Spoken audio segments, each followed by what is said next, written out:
Everybody in the industry will tell you that. They're talented. They have 2 Team USA relievers.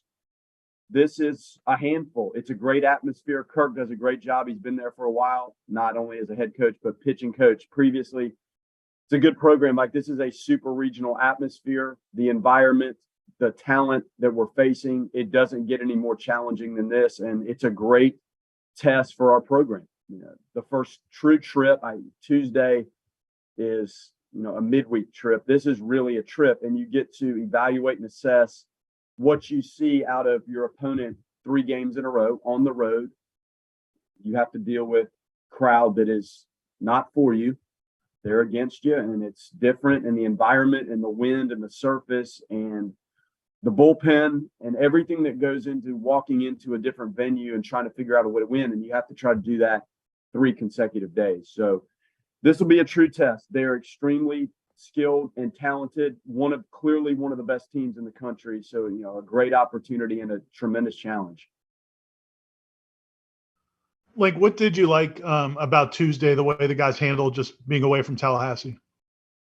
I like the machine-oriented approach. I told them, when you're in these worlds that you play in on the road, as the stakes get higher, you can look at our road schedule is probably the most difficult I've ever seen when you look at where we're going, starting with where we're going today.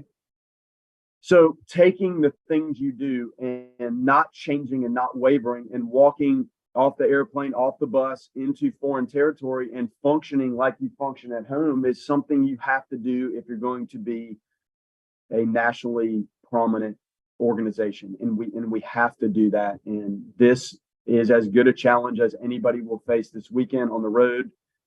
Obviously, I love our team. You just are going into a situation where you're playing a top 5 type team on the road in a new environment for us as coaches and players. So I did like the way we handled Tuesday, and we'll have to replicate that and continue to do it for 3 consecutive games. Were you, as last weekend went on, monitoring the weekend TCU had, especially at the plate, how many runs they produced against some pretty good teams out there in Arlington? Or is that something you kind of didn't see, I guess, until maybe Sunday when you get a chance to stand? And just what stands out about, the start they're off to offensively, especially? Well, just the athleticism. And no, I did not spend any time on this until we got through Tuesday. Tuesday for me was a very critical game. And then I turned my attention to TCU yesterday, and clearly, obviously, at this point now our assistant coaches and staff that's preparing the scouting reports, they were tinkering with it, but I didn't even want to talk about this at all until we got through our first weekend and our Tuesday. That's the most important part. And then trying to make modifications in what your game planning is versus who you play next. I just don't ever want us as coaches or the players to look past the importance of going over to JU and beating a team that was a regional team. They were, and you have to go over there and perform. And I don't ever want the guys distracted, nor myself, with what's coming next. So honestly, I didn't pay attention to what TCU had done until we get to this point now where you're trying to game plan and strategize a little bit, getting ready for tomorrow night. Coach, I think it was your second year, maybe at Notre Dame, where you went on the road pretty early, played a pretty good Wake Forest team. Do you recall? I know it's a really super long season, but do you recall any lessons sort of learned in late February in a tough road not environment, but at least a tough road opponent that paid dividends later on in the season? Well, I think it's the way we approach the process and the journey in general, and how organized we try to be just to simply practice. And then I think you tweak what you need to tweak when you get on the bus and the plane, and you try to keep things focused and organized and limit the distractions. So you see as close product wise on the road what you see when we play at home. And that team you speak of, I think honestly didn't lose a road series the entire year until we went to Mississippi State for the Super Regional. And to be honest, probably should have won that. But it's toughness, and you have to have talented players at this level. Make no mistake, if you're not talented enough to compete at this level, you won't. But then it's the toughness and the focus of the guys. So I think coming out of the indoor practice facility at Notre Dame, having never stepped outside until we got to Wake Forest to play, it's a little bit different. So you feel more equipped to go on the road, having actually been outside and taken fly balls and seen balls off the bat and play a little bit. So, I feel like we're prepared, but you're walking into one of, if not the most talented teams in the country. So this is a new group. I hope that some of the things you referred to in that initial run at Notre Dame, I hope that some of that carries over to how we prepared this group. Hey, Coach, this is maybe more of a philosophical question for down the road, but TCU just playing a neutral tournament, Arkansas, Missouri, Vandy. Could you see Florida State and some group of schools doing a neutral in the Sunshine State next year down the road, something like that? Yeah, I could. And I think I actually have one on the books way down the road. I think it's in Arlington. Now it's like 2026. So you're doing the scheduling so far out. But yes, I could. I think the maturity of the program can facilitate that maybe easier in future years than right now. And I will say I've played in a lot of those. And early in the season, it does help the group to have a consistent pregame timeline. And when you start to early in the year throw 3 other teams or more into the equation, you most certainly tweak the timeline of the events, and you don't get to go on the field and take batting practice, at least where the games are being played, and you don't get to take a full pregame infield, outfield, and sometimes the early preparation, especially when we're new as coaches to what we're doing with the players. I think that can be tricky, like out of the gate. So I'll look at doing that down the road. And yeah, like there are creative ways we can do things in this geographic region to combine, like you say, in-state schools or conference versus conference schools. I think all of that is great. I didn't build the schedule this year, and I really probably had my hand in the finishing touches of next year, just because you have to stay so far out. So yeah, I would look at that. It's just not something I could pull off like immediately for those reasons I spoke of. It's obviously going to be a bit bigger of a stage this weekend, probably a tougher pitching staff you're going against. But I guess how encouraging was, seeing the offense travel like it did on Tuesday, and did that teach you anything about this group of guys?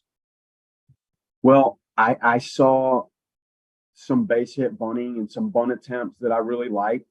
It is nice to see the variety and the power and the extra base hitting. And we didn't run the bases. JU didn't give you a tremendous opportunity. I think we stole 1 base. They did a nice job of making it challenging to run the bases. But I did like overall the approach. I thought up and down the lineup, other than our poor DH spot, that was a tough one for our DH spot Tuesday night.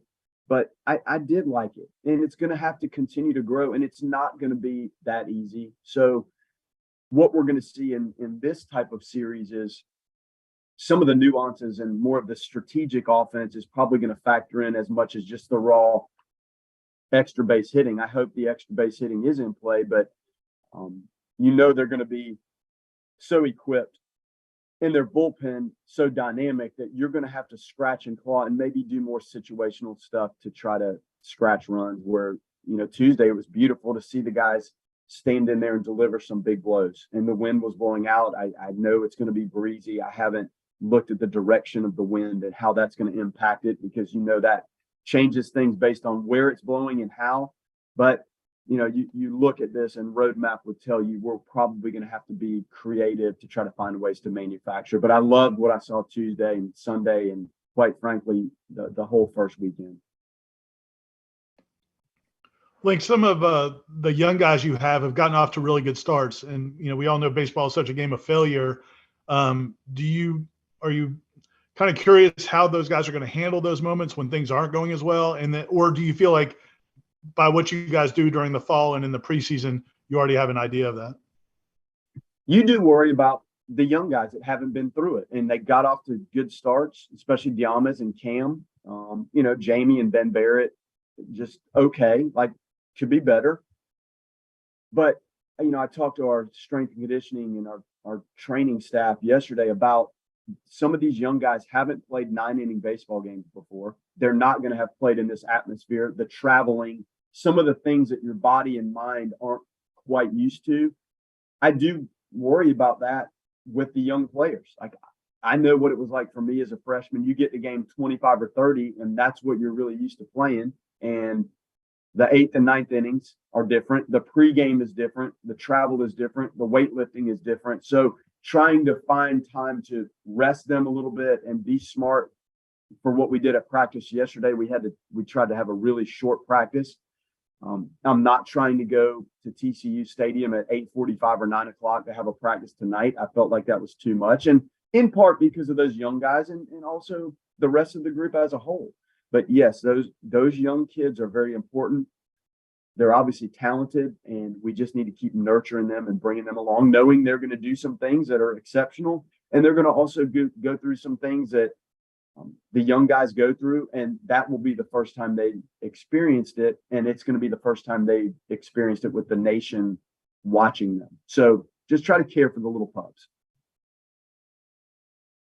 Coach, I know you have really lofty goals, but if you go out there and win this series, you guys will probably finally be ranked here in the early part of the season. Again, I know you got really big goals other than being ranked in February and March, but would you like to give these kids a kind of a sample of the success and get some of this sort of spotlight back on the Florida State baseball program as you take over here in year one?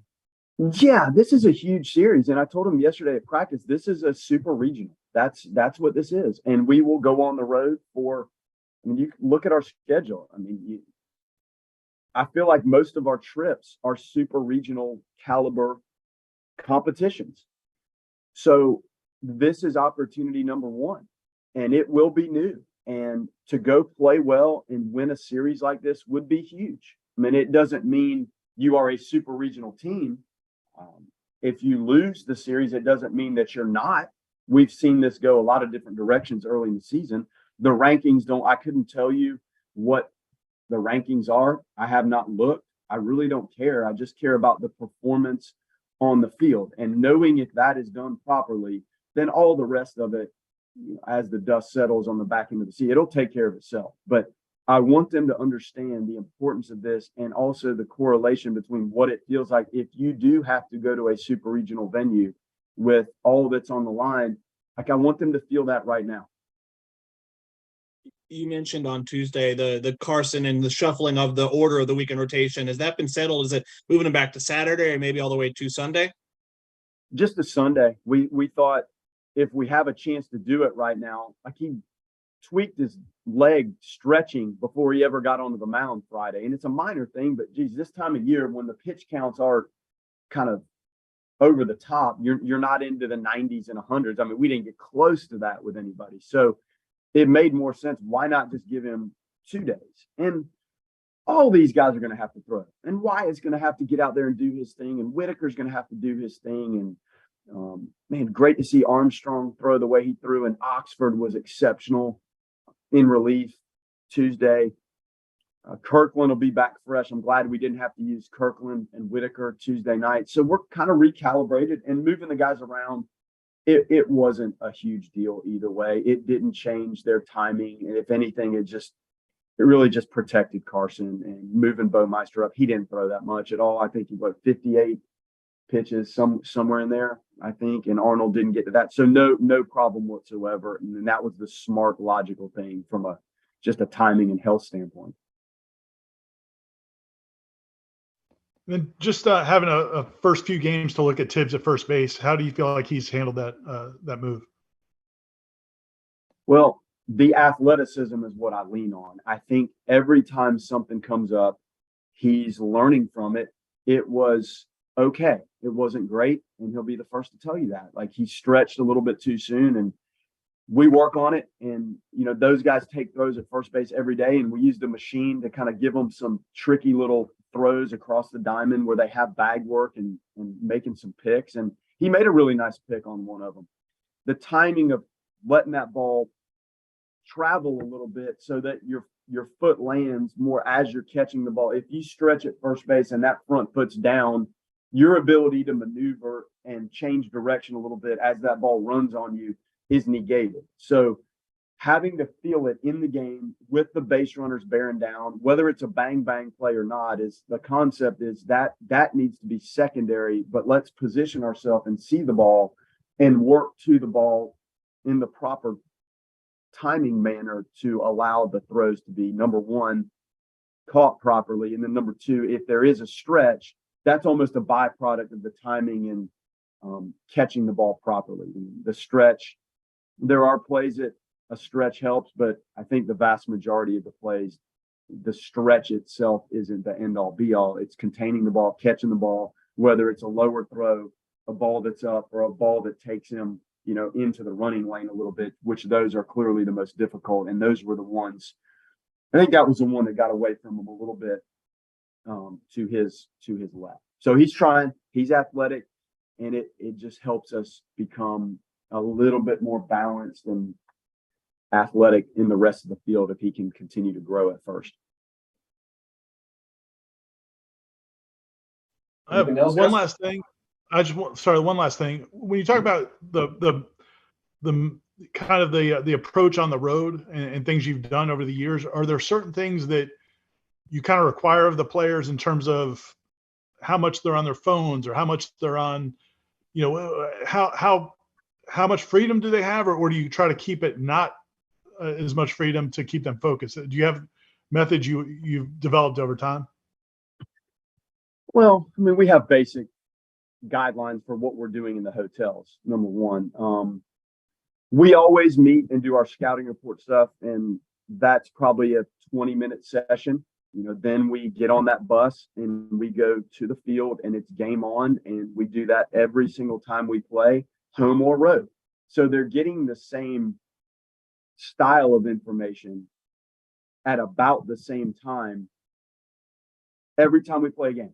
And sometimes, like, we did it here Tuesday before we got on the bus, and then we got on the bus and off we go. And when you get off the bus, it is game on. And I asked them, people come from all over to watch the team, and I get it.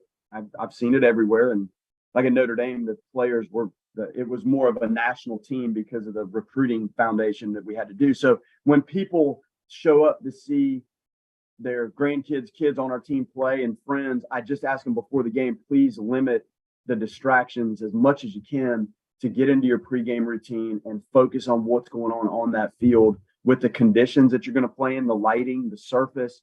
Like it takes everything you have to play well. When things are perfect, it's hard. So trying to keep it compartmentalized as much as we can helps. We try to be logical about what we eat and when. So they're eating a pregame meal at about the same time, whether it's home or road.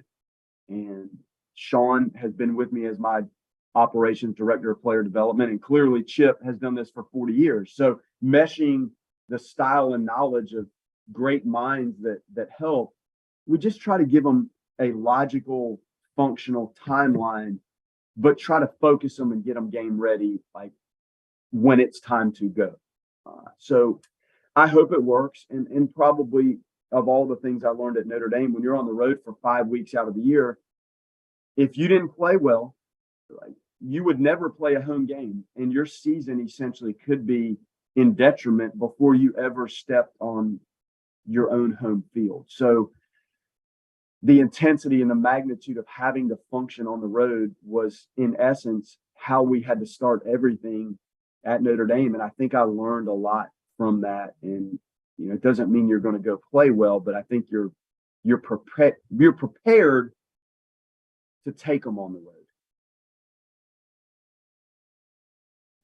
All good? Okay. Thanks, guys.